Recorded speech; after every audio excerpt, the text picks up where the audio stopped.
Em todo o país, cada vez aumenta mais o número de pessoas dedicadas ao estudo dos objetos voadores não identificados e dos extraterrestres. Vivem em permanente vigília, passam noites inteiras ao relento, munidos de máquinas fotográficas e filmadoras, na esperança de dar um flagrante nos OVNIs. E mesmo que não consigam registrar o aparecimento, jamais desanimam.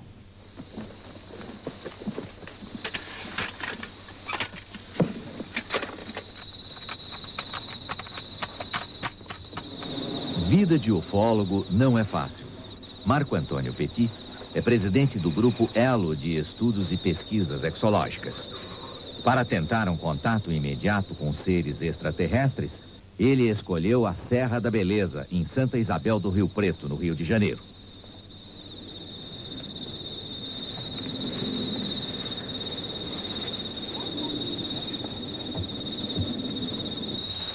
O frio aqui, muitas vezes, chega a 0 graus.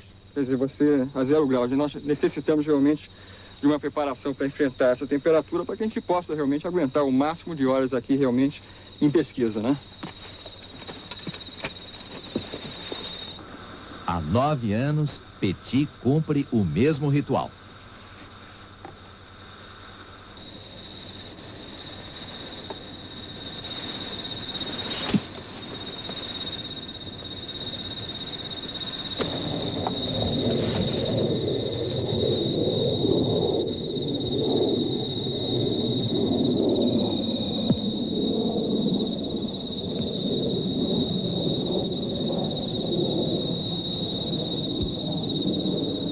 E a vigília, que começa às 8 horas da noite, se estende até às 6 da manhã.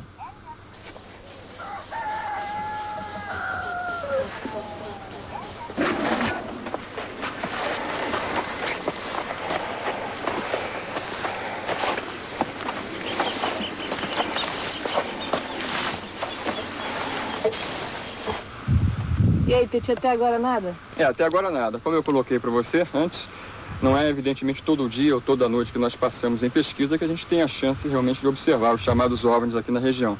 Antes do ufólogo ir morar em Santa Isabel, já apareciam objetos estranhos nos céus. E a população da pequena cidade já se acostumou com esses fenômenos. Tudo é encarado com naturalidade. Como é que foi? Hein? Como é que foi? Eu vim de Barra do Freio um dia desse, aí falei com o Gil, eu digo, ó, aí o disco voador, tá na hora dele. Quando chegou ali no Alto da Serra, estava arraiado em cima da pedra, né? Na segunda-feira, isso eu vi na sexta-feira, eu fui lá e estava queimado, onde estava enterrado. Então, observei um raio assim de uns 40 metros, queimado, o capim, queimado onde ele estava posado. Eu tenho a impressão que eu perdi um pouquinho o sentido, porque eu poderia ter chamado mais pessoas logo na saída, e eu não tive esse expediente. Acompanhei por uns 5 minutos, a cavalo. Aí lá no pico da serra mesmo, o carro enguiçou. Aí eu desci do carro, descemos. Aí abri uma tampa do motor, tinha soltado o cabo da bateria. Aí isso fez que a gente olhasse pro céu e vi. E saiu, subiu ali, ó, essa posição aqui. Aí eu cheguei na rua e falei, às vezes você bebeu. Eu bebi lá. Eu tava bom por tudo. Estamos acostumados, não é novidade para nós. Falar que no disco voador não é novidade. Já o ufólogo argentino Alberto Romero, que mora na Bahia, teve mais sorte. Ficou conhecido internacionalmente por ter descoberto uma pegada de um suposto extraterrestre em Dias Dávila, próximo a Salvador. E mostraram essa pegada, que aliás, isto é apenas um molde de gesso que a gente fez, né? De uma pegada que tem 40 centímetros de comprimento e 18 de largura na parte mais larga. Em um terreno que era totalmente alagadiço e que após a aterrissagem de um objeto não identificado na área, ficou totalmente queimada essa área. O mais estranho fenômeno ocorrido no Pará e no Maranhão ficou conhecido como luz chupa-chupa e vem sendo estudado pelo especialista Daniel Rebisso. Dona Claudemira Paixão e Nilton Cardoso foram vítimas da luz chupa-chupa na ilha de Colares.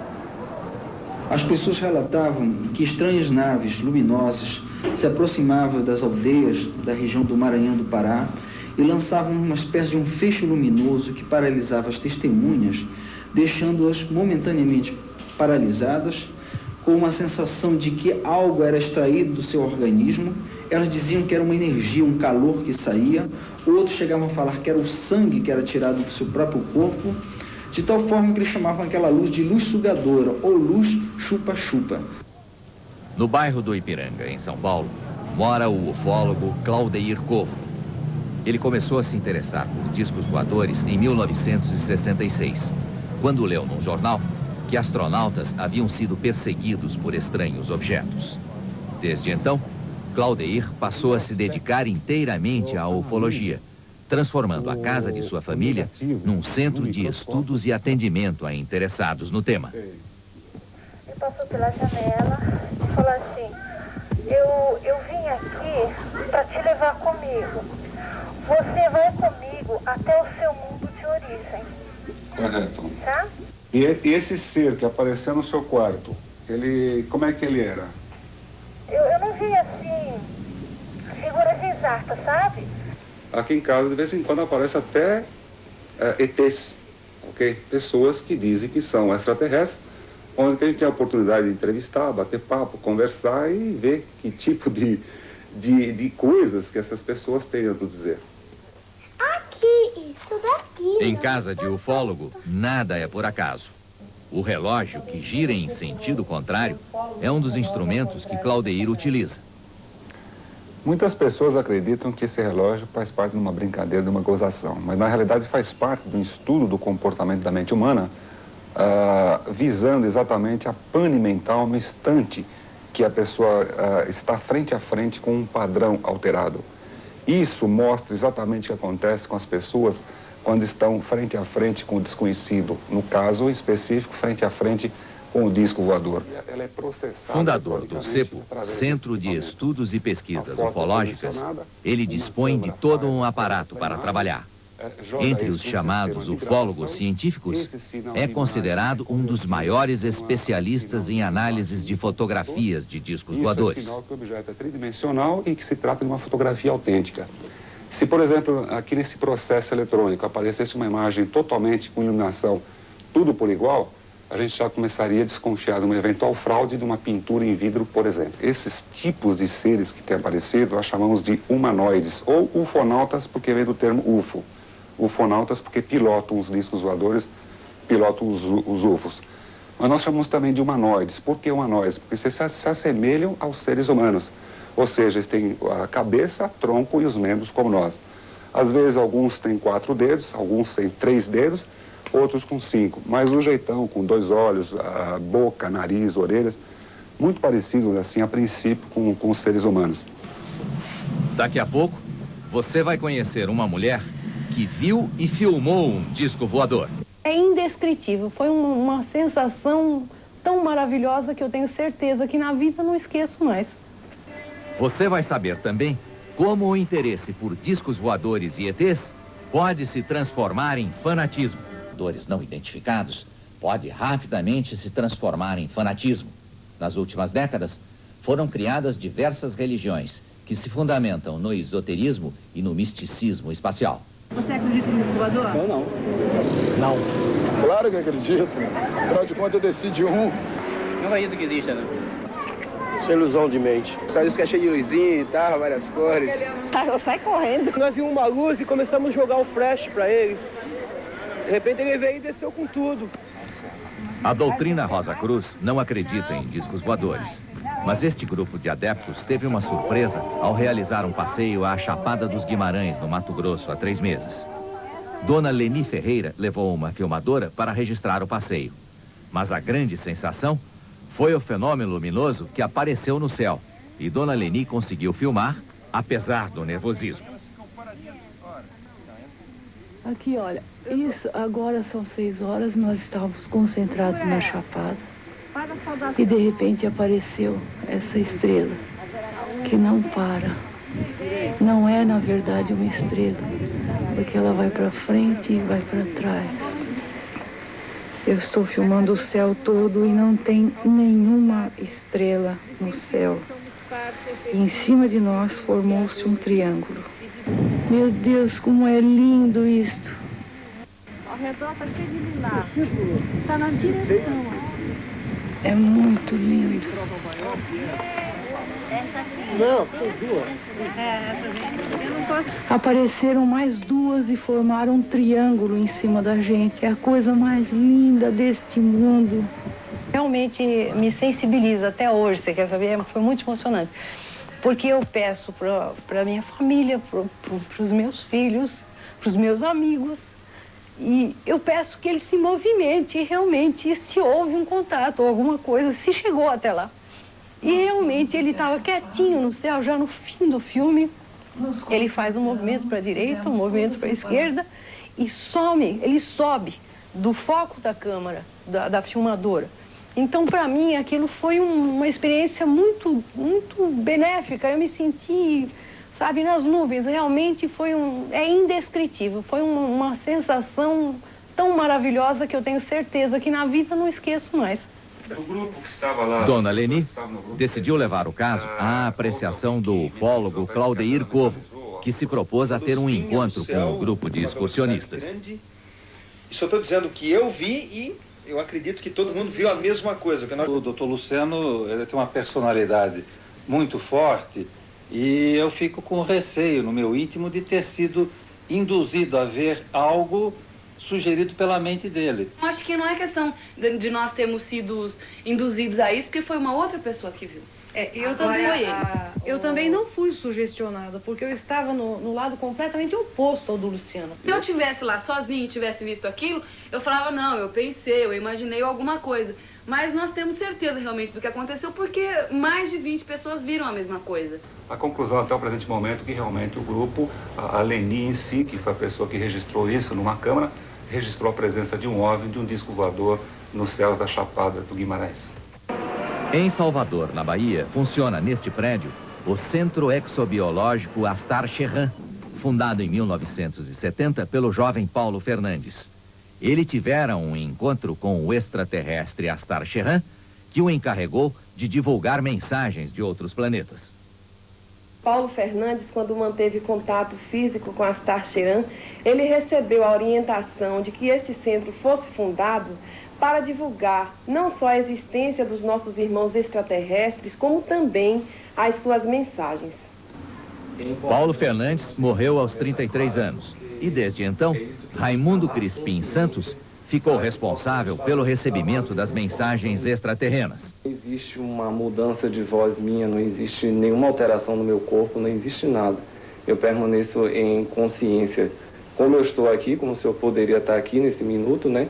E recebendo essa comunicação, mas só que essa comunicação, conforme as explicações que eles já nos deram, se processa a nível assim de alma para alma, no nível mais sutil. Eu cheguei até esse centro através de um amigo, né, que narrou que tinha conhecido uma pessoa que tinha contato, né, com seres extraterrestres.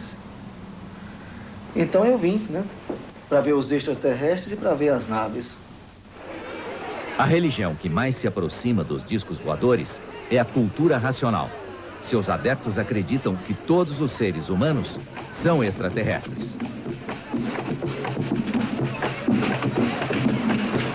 Os fundamentos dessa religião peculiar surgiram na tenda espírita Francisco de Assis, no bairro carioca do Meia. O chefe do centro, Manuel Jacinto Coelho, recebeu em 1935 uma mensagem telepática de um mundo superior.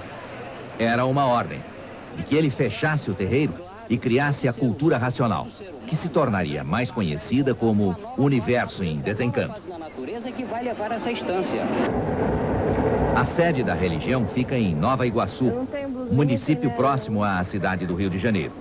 O líder Manuel morreu no início deste ano e seu corpo foi embalsamado, para jamais deixar o templo do racional superior. O senhor Manuel trouxe o remédio da cura da humanidade. Ele trouxe a cultura racional que desenvolve o raciocínio do ser humano. Então o Manuel é um extraterrestre? O Manuel é um extraterrestre. Não só ele, como eu também sou. Como você também é. E o telespectador que não está nos ouvindo também, que está nos vendo, você também é um extraterreno. Não se assusta não, que é.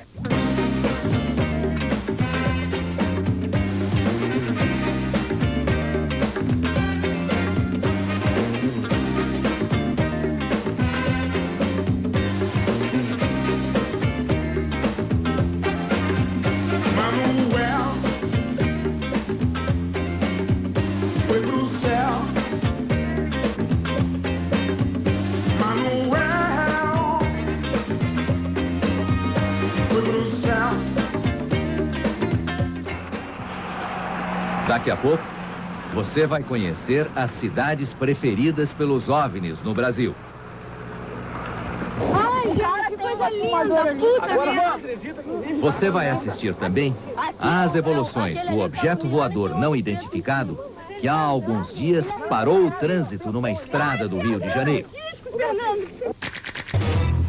Há 2 meses, Brasília parou para assistir às evoluções de um objeto voador não identificado. Em Guareí, a 180 quilômetros de São Paulo, a população tem feito vigílias para acompanhar os OVNIs que aparecem por lá.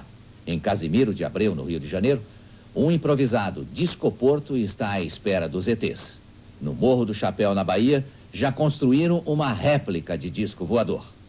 E os ETs parecem ter predileção por determinadas cidades brasileiras.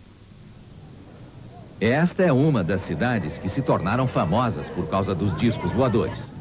Casimiro de Abreu, a 150 quilômetros do Rio de Janeiro, já foi até manchete na imprensa internacional em 1980. 11 anos depois, os OVNIs não param de aparecer. Há 3 semanas, formou-se um engarrafamento de 2 quilômetros na estrada para acompanhar a exibição desse estranho objeto voador filmado por um cinegrafista amador. O OVNI aparecia e sumia, mudava de cor e de formato a todo instante, num espetáculo que empolgou centenas de pessoas que saíram dos carros para apreciar. Ai, Fernando, é um disco, Fernando. Não é? É o quê? Não é, não. Não faz barulho, não. Faz barulho. Ah, a gente estivemos perto dele. Como é que não é um disco? Olha lá, acima dele, presta atenção. Ah, acima dele. Lá, quando apaga que dá pra ver o preto. Amador, hein, cara? Presta atenção. Ó, ó. Ai, quase que eu trouxe a máquina fotográfica da minha irmã hoje, gente. Mas ia sair. Mas não dá não, tem que ter. Sai, vamos tirar, sai. Ela tá saindo. Tá certinho ali, filho. Parecia que até... Fernando, que felicidade, eu sempre quis na minha vida ver um disco. Essa última aparição que teve lá no céu de Casimiro de Abreu, eu tava passando lá. Agora ninguém sabe o que é aquilo, se é disco voador ou se não é. Casimiro de Abreu ganhou fama internacional quando Edílcio Barbosa chegou à cidade se dizendo mensageiro de Júpiter e anunciando que no dia 8 de março de 1980, uma nave aterrissaria na fazenda Nossa Senhora da Conceição. Na data marcada, a maioria da população da cidade se dirigiu ao local, acompanhada de jornalistas, fotógrafos, cinegrafistas e ufólogos dos mais diversos países. Mas a decepção foi geral. O disco voador não apareceu, enquanto Edílcio Barbosa sumia de circulação sem deixar vestígio. Muitas outras cidades brasileiras se consideram propícias ao aparecimento de objetos voadores não identificados. A população do pequeno município de Morro do Chapéu, a 400 quilômetros de Salvador, vive com os pés no chão e as atenções voltadas para o céu. Via eu e outras pessoas, nós vimos muito. Muita gente viu, né? Já vi. Nós vindo da fazenda, ele nos acompanhou. Assim, uns 6 quilômetros acompanhou nós. Sei perfeitamente que não vou reagir. Só nas pernas, se for de a pé, correr. Se for do carro, botar o pé no acelerador. Eu não resisto. Apesar que tem gente aí que diz que tem o maior desejo de encontrar. Mas é porque ainda não viu nada. Se vê o que eu vi, corre. Todo o mistério que ronda a cidade começou em 1983, quando chegou lá o ex-bancário Alonso Regis, que deixou o emprego em Recife para morar em Morro do Chapéu e se dedicar exclusivamente aos extraterrestres. Casa do seu Alonso? É do disco voador? É. Olha, o senhor pode subir um pouquinho aí. Depois daquela vegetação, o senhor vê logo o disco voador, é aí que Alonso mora. O sítio onde Regis mora com a família, a 3 quilômetros da cidade, é envolto numa atmosfera mística. Logo na entrada, ele dá boas-vindas aos ETs com a inscrição ERCS, que na linguagem extraterrena significa Encontros de Remanescentes Cósmicos Siderais. Para atrair os ETs, Regis até mandou construir uma réplica de disco voador.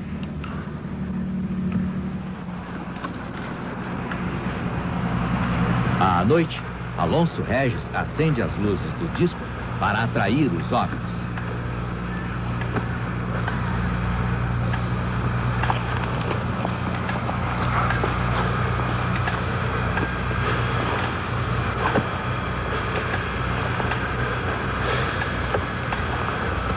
Eu resolvi construir essa maquete de uma nave aqui dentro da minha propriedade, primeiramente para prestar uma homenagem aos seres extraterrestres e, em segundo lugar, para familiarizar o povo, de um modo geral, com esse problema de naves, de presença extraterrestre aqui na Terra. Convencer a população de que os ETs existem e Morro do Chapéu é a porta de entrada deles não foi problema para Regis Alonso. Desde que chegou à cidade, ele conseguiu que o jornal Correio do Sertão abrisse espaço para divulgar suas mensagens siderais. De início, só Alonso escrevia. Hoje, muita gente defende a tese e estão convictos de que os extraterrestres existem e estão em torno de nós. O Alonso provavelmente vai ser o comandante de uma nave dessas, né? Mesmo não sendo ET, né? Mas ele vai ser o comandante de uma nave e eu vou ser o piloto do disco. Alô, alô, marciano, aqui quem fala é da terra. Pra variar, estamos em guerra, você não me imagina. Daqui a pouco, você vai conhecer o comércio que se criou em torno dos discos voadores. Guerra das Estrelas, Extraterrestre, o ET, 2001. Humanas como são os homens da Terra. Ao menos para o Iraque, na recente guerra do Golfo, o Stealth Bomb, avião americano invisível aos radares do inimigo, pode ter parecido uma arma do outro mundo. O comandante Brito da VASP se tornou alvo da imprensa desde 1982. Ele pilotava o voo 169 de Fortaleza para São Paulo, quando foi perseguido por luzes estranhas. Hoje, o ex-comandante virou um ufólogo. Então, não permitir que toda a humanidade tome conhecimento, talvez possa vir de um lado como uma forma de evitar o despreparo da humanidade com relação ao fato extraterreno. A evidência de existência de civilizações extraterrenas e a sua colossal evolução com relação à nossa posição. Nós, antropólogos do mundo inteiro, estamos cansados de esperar que os governos nos digam a verdade que eles conhecem sobre os discos voadores. Eles têm cobertado a verdade durante mais de 43 anos. Nessas reuniões maciças que nós tivemos, agora, 2 anos atrás na Alemanha, 4 anos atrás também na Alemanha, todos estão esperando e aguardando que isso aconteça. Nós não vamos aceitar mais que quando aparece disco com testemunhas, dúzias de testemunhas, de pessoas que estão vendo, pessoas de bem, pessoas preparadas, filmam, tem lá o filme para se ver, a documentação, e vem depois a resposta, balão meteorológico. É muita falta de fantasia. O Centro de Estudos e Pesquisas Ufológicas mantém em seu arquivo cerca de 50 filmes que documentam o aparecimento de objetos voadores não identificados, inclusive estas impressionantes cenas sobre as quais até hoje não existe explicação.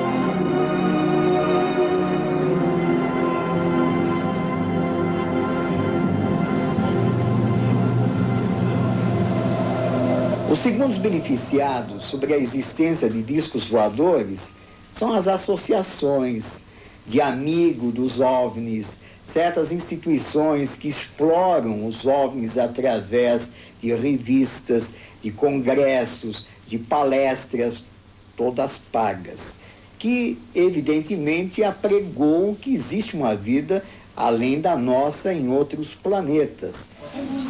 Se, para os ufólogos, os discos voadores e os ETs são objetos não identificados, muitos outros identificam em discos voadores e ETs o melhor e mais sólido caminho para contatos financeiros imediatos.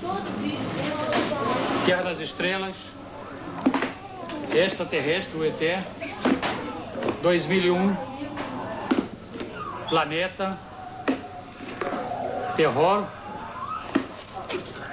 o outro, mais um, serve mais? Tem uma posição, mude. Livros, revistas e outras publicações. Cada vez cresce mais o comércio em torno da ufologia. Esse aqui, esse outro. O desenhista Lincoln Pires, que ficou conhecido na comunidade ufológica por ter desenhado vários extraterrenos para serem apresentados em congressos, procura agora um contato publicitário para seu novo trabalho. Eu curto, ficção científica, e estou começando a preparar uma história em quadrinhos sobre o tema de ficção científica, É uma história passada aqui no Rio de Janeiro mesmo, entendeu? Aproveitando bem essa coisa da ecologia, O fascínio pelo desconhecido também é um grande vendedor de jornais. E os editores mais experientes sabem disso. E eu editando o jornal Última Hora lá em São Paulo, houve coleguinhas, repórteres fotográficos, que dizem, vamos fotografar um disco voador. Eu fiquei, não é possível, não, nós vamos fotografar. Não, nós temos aqui um botão de jogo de futebol, de mesa, de botão, e eu jogo no espaço, no ar e fotografo, e é um disco voador, rapaz. Eu fiquei, mas como é que isso vai cascatear? Nós vamos enganar a opinião pública. E nós fizemos uma grande brincadeira, nós compramos 4 pratos desses de papelão de festa, 2 grandes e 2 pequenos, pintamos ele todo de prateado, colamos um no outro, jogamos e tiramos uma fotografia, então aparecia um disco voador em cima da cidade de Recife. Você já viu disco voador? Eu não. Já. Não.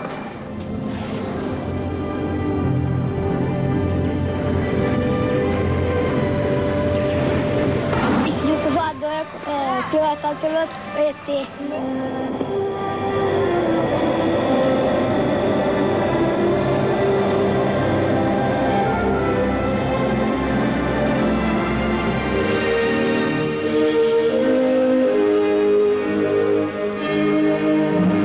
Daqui a pouco, você vai começar a conhecer os programas alternativos.